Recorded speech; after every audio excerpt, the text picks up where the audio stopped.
So yeah, I'm Katy Lasell. I'm a campaign organizer with Right to Counsel, working on our statewide campaigns. And here we go. Sorry, I'm just looking in the chat. Okay. So who are we? Who is the Right to Counsel Coalition? So we started in New York City in 2014, and we are tenant-led, but we have many types of organizations in our coalition. We've got legal services providers, we've got advocacy organizations, unions, faith groups, and all other types of organizations.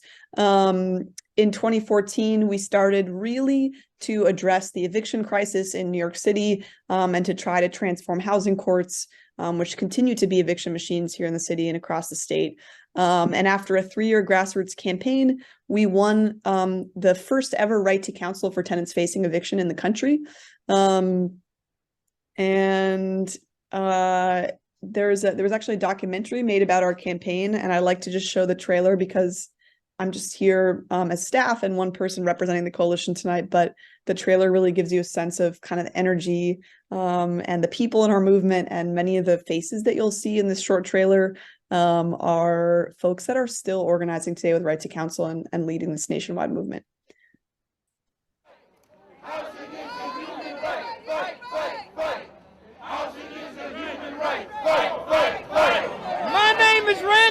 And we're facing an eviction crisis. My lungs had almost collapsed to stop me from breathing.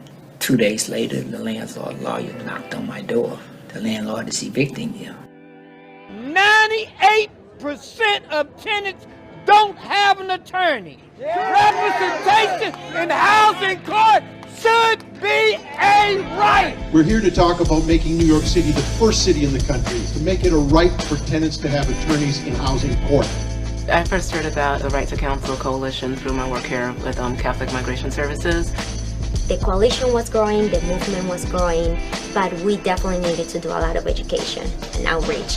The role of the tenant leader was to make sure that we invited our friends, our neighbors. In the face of what is happening in our neighborhoods, it is becoming more aggressive, and thus there is a need more than ever for tenants to have legal representation in court. Because we have so many people speaking, we're going to have to start a clock at 2 minutes for each speaker. We had to keep up this momentum and this pressure. The window was getting smaller and smaller and smaller. We were able to kind of leverage within the power of the coalition to find resources, but at the same time to be building grassroots power to say, this is a moral issue.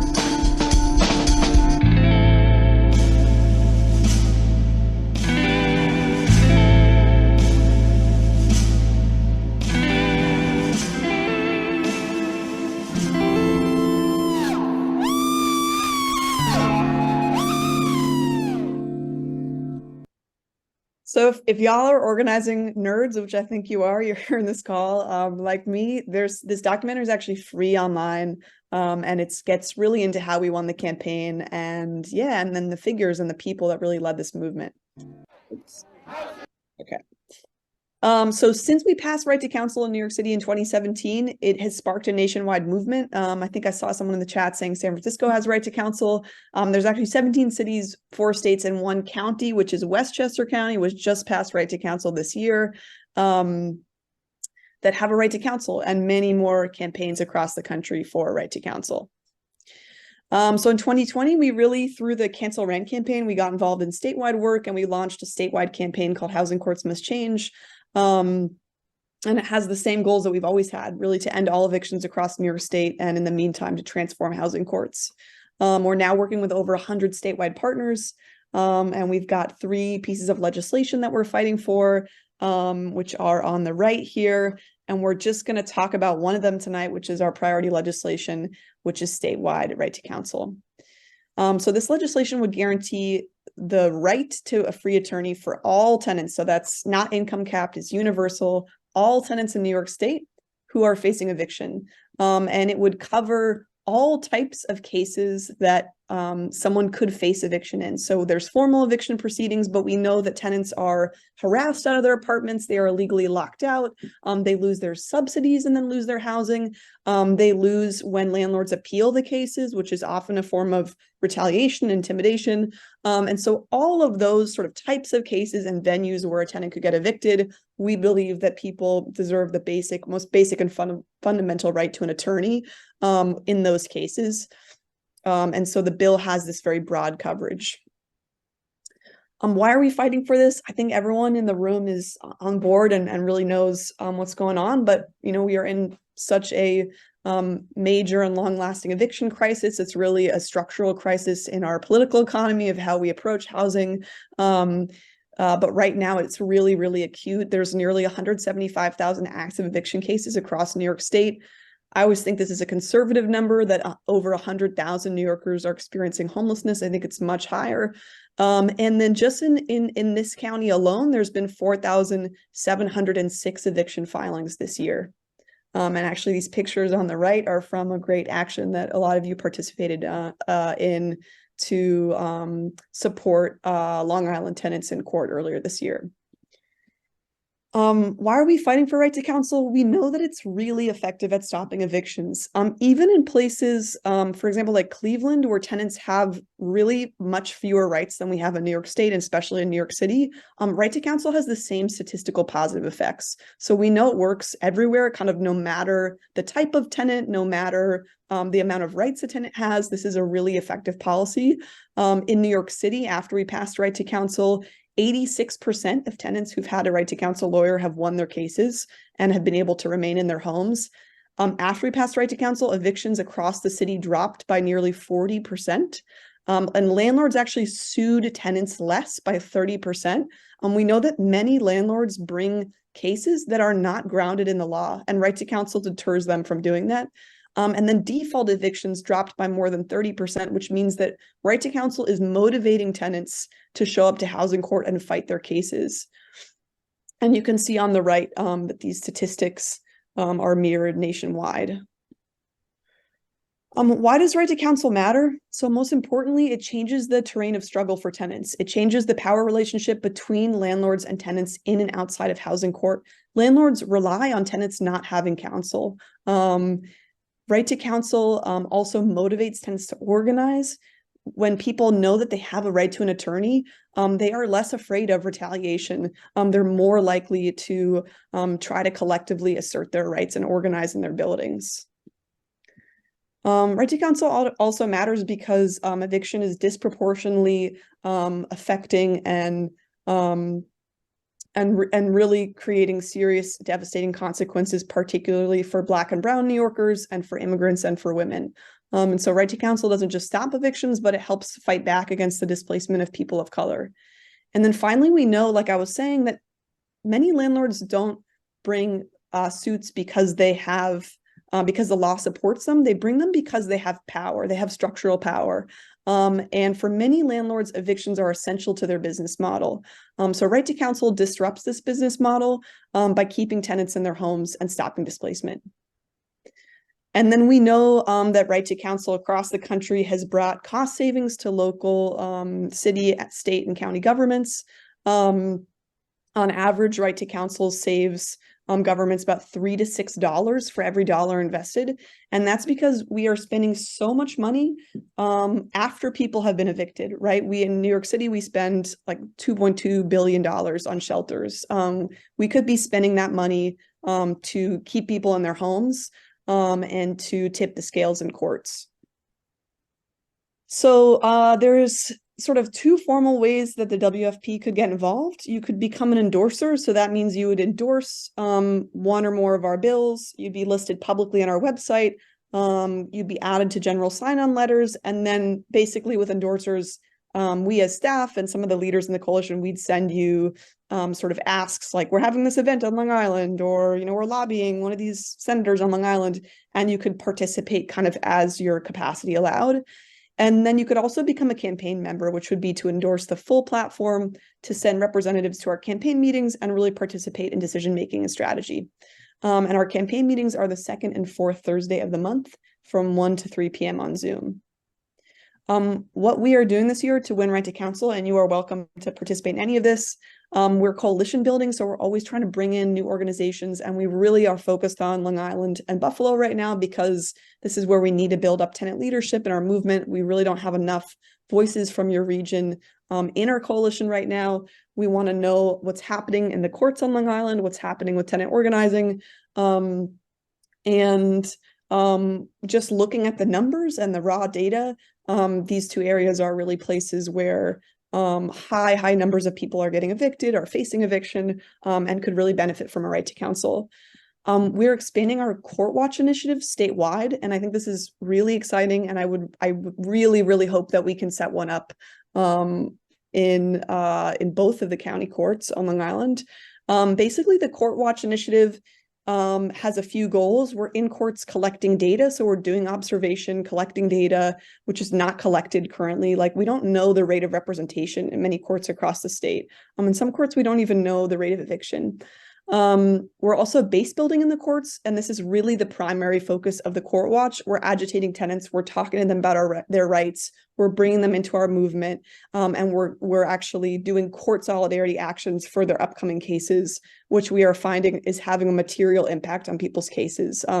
When the judges are being watched, when the landlord lawyers are being watched, their behavior changes.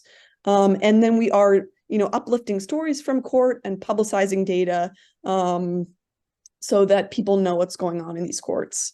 We're also passing resolutions of support for our legislation at the Common Council and County Board level. Joe's been helping with that. We'd love to get more support for that on Long Island. And then we're growing legislative support. So we've only got on Long Island Senator Thomas and Assembly members Ramos, Salidi, and Solages, and we need to get more. And so lobbying work, passing these resos, any kind of local work we can do to build more state legislative support. We need to be doing that. And we'll be hosting relaunch events for our campaign in December. These are going to look everything from like Know Your Rights events to sort of more direct actions, depending on where the base is at and their interest. And we'd love to support one on Long Island. And then in the new year, we're going to be escalating. We're going to be having actions in Albany and doing various things, expanding our core watch. So stay tuned for more, but this is kind of the plan for this coming winter. And that's it. And I'm just going to check the chat to see if there's any questions already. Yeah. Okay, cool. So turn it over to you guys. If you have any questions about the campaign, I'll just stop sharing my screen so I can see you.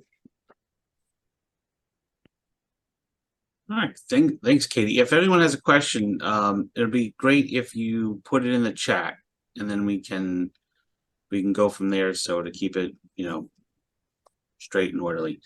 I have a question. I wanted to ask about Court Watch. If you can give a little more detail, like what you kind of expect someone who's doing, court watching to do, what I guess basically like what kind of commitment is that, and what the typical responsibility is. Right. So great questions. So just to say first, so for Court Watch, we're really equipping folks in this stage. So we got a training series. They're all going to be recorded. There's going to be a curriculum. So there's lots of resources, like the local organizations are driving the Court Watch, but we're providing a lot of resources to get folks up and running. The regularity of it is going to depend on the local organization. So I know some places they're like, I'm going to do it one day a month. We're encouraging more than that. Some people may do once a week. Really, it's having an impact. Actually, we're seeing in New York City, even sporadically, it's having an impact. There's sort of 3 types of activities that are part of Court Watch. And so you can also tailor it locally. Like if the base is more interested in observing, you could do that. If the base is more interested in the agitational component, you could focus on that. But the sort of 3 main things that folks are doing are, so collecting data. So they're sitting in court, observing, and they're collecting, I can actually send you, Joe, if you're interested, but they're collecting all sorts of data, like what was the outcome of the case? Were they represented? Was the landlord represented? Were there children present? And we're going to be trying to put together some kind of report, hopefully in May, with kind of snapshots across the state. So we're not in these courts regularly enough to be collecting data every day, but we're sort of getting a picture. And actually, in Albany court, they did this for just like 3 days last year, and they calculated that the representation rate was like 1% for tenants. across those 3 days. So really getting compelling data, even if it's, just a snapshot. So there's the data collection. And then, like I said, the main focus is agitation. So folks are in there, they're talking to tenants about their rights. And we have resources to train people to do that. And they're talking to people about the tenant movement. And really the main focus is to try to agitate people around, like, you deserve a right to counsel, join our movement. I'm trying to provide some helpful resources for tenants who are representing themselves and don't have lawyers. And then really the kind of thing that we're offering tenants in the follow-up is to do these court solidarity actions. And we have trainings around this. We've been doing these in New York City. And basically there's a pack the court actions. So we have like a rally presser outside sometimes when the person has a court date. We go in, we pack the court. And we're really seeing, like I said, in New York City with this initiative, like, it's really changing how the judges are behaving. It's changing the adjournments that they're granting. It's changing the behavior of the landlord lawyers who really are there to intimidate tenants, oftentimes to fool them. We interrupt conversations in the hallway all the time where the landlord lawyers are like posing as like some kind of like benevolent lawyer that just happens to be there. So these are having a real impact on tenants' lives. And they're also like bringing people into the movement and kind of showing people like, this is the benefit of the tenant movement. We can show up for you. We can be there for you. Even if we can't represent you, we can still, give you this support. So that kind of agitational work, movement building, know your rights, that's kind of the core focus. And then the third thing we're doing is really interviewing tenants, collecting their stories, publicizing them on social media. We're finding in New York City that like, even people that are like unpoliticized, they've never encountered the tenant movement, like they're pissed in court and they're ready to speak on record. And so we've been doing these interviews, putting them on social media, and really trying to uplift the voices of people that are experiencing this. Similar to prisons, these courts operate kind of, they know that they're not being watched. They know that they're kind of places that only people that are court impacted are going to. And so really the Court Watch initiative is to shed light on what's going on, to uplift the stories of people that are in there, and then to politicize them and bring them into our movement. And then we have sort of like two end goals. We want to do this kind of report with snapshots across the state. And then we're hoping to work towards in March as part of like a budgetary escalation during the legislative session. We want to do like a week of court solidarity actions across the state. And it's kind of an experiment. We're getting it up and running now. It's been really working well in New York City, and we kind of are seeing what we need to do to expand it across the state. Obviously, the courts are really different across the state. The contexts are really different. So we're doing a lot of learning right now about kind of what's useful to organizers in different contexts. And if any of your organizations are regularly in the courts, I'd love to hear from you and understand what you're seeing on Long Island. Great, thank you. Yeah, if we can recruit some people to participate in that, I'm sure we'll have some very enlightening findings. So we'll do what we can to find people who are up to do that. I see Tiffany has a question in the chat. Are there any lawyers willing to work upstate housing organizations? You mean any lawyers willing to like represent folks who are organized in upstate organizations? Yes. Yeah, so here's the deal right now. We have yes is the quick answer to that, but it's a little bit complicated. So most of the legal services providers around the state are members of our coalition and they actively participate in our work. And so we have lines to them, and oftentimes like I will hear from tenants or organizations will send me members who need representation. And like, because we're kind of plugged into the movement, the lawyers can sometimes be more responsive to us. So sometimes they take on the cases when we refer them, but we are in a crisis nationwide. Actually, there is a national civil attorney shortage. And you're going to hear this from any legal provider, I'm sure, if you guys have done this work, that they don't have capacity to represent everybody. And this is why we're fighting for a right to counsel. This is not going to change structurally until there is deep levels of funding to not only hire more attorneys, but like train the next generation of civil attorneys to come to housing law. So we're fighting for deep levels of funding.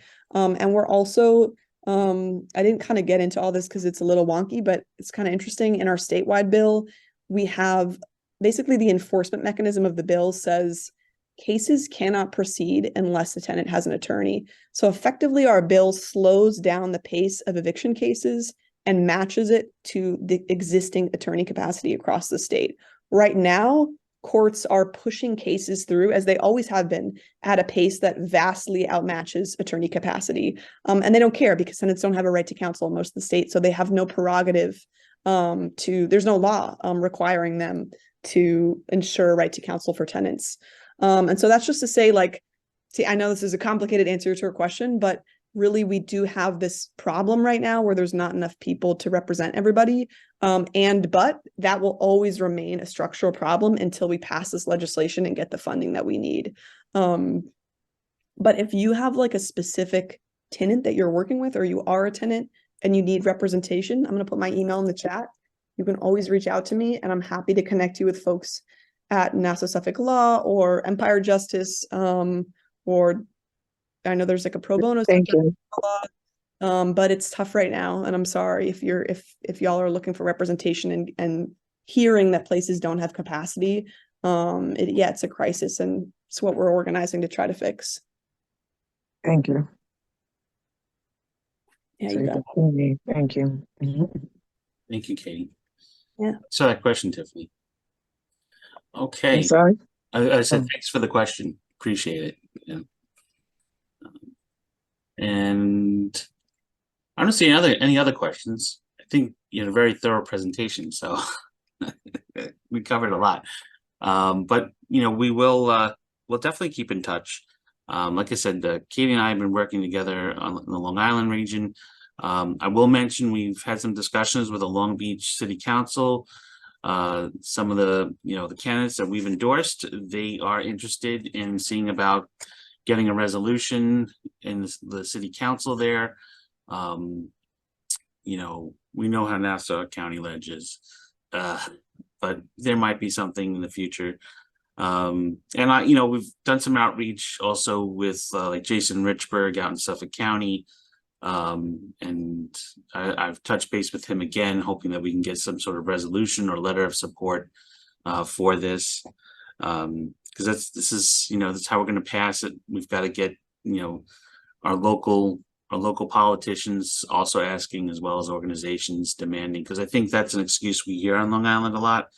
Oh, there was no one asking about housing. No one talked about housing, which I know Will and Darnell are on this call, and they're always out there, and many of us are, and we're always talking about these things, and it's just an excuse, that we hear too often from our local politicians. But it is good to hear that Senator Thomas and Assembly Member Szilagyi and Saletti, and Ramos are co-sponsors, right? I'm correct, co-sponsors. So we just have to pressure them to make sure that they vote yes as well. So and Assembly Member Szilagyi is a great ally of ours here in Nassau County. So it's good to hear that she's on that. Okay, if there's no other questions, oh wait, Carl has a question. What are the fiscal implications for New York State for right to counsel? Yeah, so we actually are about to release a new kind of ballpark cost estimate. The bill has a long implementation period, so we're not demanding all this money up front, but we think that it's going to cost in the ballpark of about $1 billion a year. To qualify this number, because it sounds really big, this number is sort of imagining, like we calculated this by imagining a future where there is truly full, really comprehensive representation from pre to post-trial advocacy for all tenants, all parts of the state, all types of cases. And we also calculated a future where nonprofit lawyers are paid on par with the Attorney General's office, where they have manageable caseloads. So we imagined a future that really doesn't exist right now and that we would really need to work towards over a long period of time. It would require a massive transformation of our court system, which is necessary. So that's just to say it can kind of sound like a lot of money, but it's kind of the most that this program is ever going to cost. And this year we're demanding $200 million from the state for right to counsel. Like I said, there's been cost studies all around the country that right to counsel, even we think at this funding level, would have cost savings down the line. We know it will drive down eviction filings. We know it's going to keep folks in their homes and prevent homelessness. So we think that it is actually like a smart fiscal investment. And then are there plans to pressure other state elected? Yeah, definitely. We're actually meeting with Assemblymember Darling on Monday. We're looking to meet with all the rest of the folks who are Democrats. So if you have connections to their office, I'd love to chat with you. And then I think, we're still kind of in a stage of wanting to lobby some folks. Like we have never met with Darling before. But at a certain point, we'll start to escalate. So if you're interested in that as well, let me know. And maybe a very super final pitch. I don't know if I really said this, but all of our rights that we have are, rent stabilization, our right to a safe and dignified housing, the rights that we're fighting for, the right to good cause eviction. None of these are ever going to be fully realized until we have a right to counsel. Right now, as you guys know, landlords just break the law systemically. And in court, our rights just don't get raised. They don't get brought into the conversation. And so everything that we're fighting for is weakened and undermined by the lack of a right to counsel. So it's really connected to all other issues that we're fighting around. And yeah, have you met with bill sponsors and committee chairs? Yeah, there's different. So we have a near majority of co-sponsors in both houses. It's a really popular bill, actually. The thing that's holding it up is like the funding. They're freaked out by the cost. And then there's like certain people that are a problem, like Senator Kavanaugh. Our bill sitting in his committee. All the members, Democratic members of his committee, support it. He has like a kind of ideological opposition to the bill. He thinks that we should just have funding for attorneys. He doesn't think we should have a right to counsel. So there's like some like specific individuals that are a problem. The funding is a hurdle. But I would say that most legislators like understand this issue. And even we have like 2 Republicans on this bill, like even people who are very ideologically unaligned with us get that like people deserve a basic due process and get that eviction is actually impacting our whole society. It's destabilizing our communities. It's a problem. So there's ideological buy-in, but yeah, we have these kind of with specific hurdles that we're working through. But we're building power every day. We have new member organizations literally every week. We've got new sponsors every month. And yeah. So I hope that you guys join us and help us to build tenant power on Long Island. And Will, is that a hand for me or for after me? This is for you. This is Darren now. Hey, Darren. I know I'm in different countries, but I'm in a car with Will. We're back. So that's why I'm not on camera. That's what I like to do. My question though is, I remember we had a brief conversation about what do you call it? About the court watching and applying that to this work. Obviously, when you talk about lobbying, people like, the Assemblywoman and all that, I would argue that that's still a vital piece of it. Like, we can get people who are in the court, tell them, like, to give them more nuance of, like, what people go through when they don't have these resources. That's pretty, I haven't forgot about that pretty much, right? Like, I'm hoping, we develop that at the point to make it start or make it out of thing. I missed the end of what you said, but was there a question in there? There wasn't, right? I just missed the very end. It was a question, but more of like a whole thing of like, I hope that's still something that we're gonna touch on at some point. That's really like the work regarding the court watching.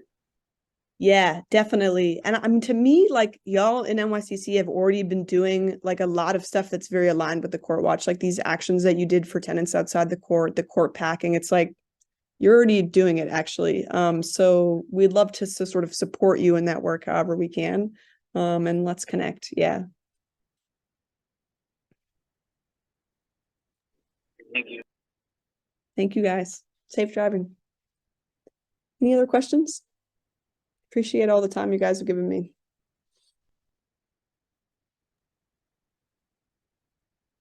Okay, I think we've had all the questions. No, final question for Carl.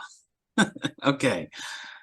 So it's just housing cases, but in some parts of the state, all housing cases happen in civil court. So like we have a housing court, but in some places that's just civil court and they hear housing cases. So it's covering any type of housing case that could result in an eviction. And including affirmative cases, right? So not just defensive cases, but like if you need to sue your landlord for repairs, if you need to sue your landlord for illegal lockout, for harassment, it covers that. And its subsidy determinations are actually not housing cases. They're like administrative, I don't know what the right word is. They happen in administrative hearings, but those are covered as well.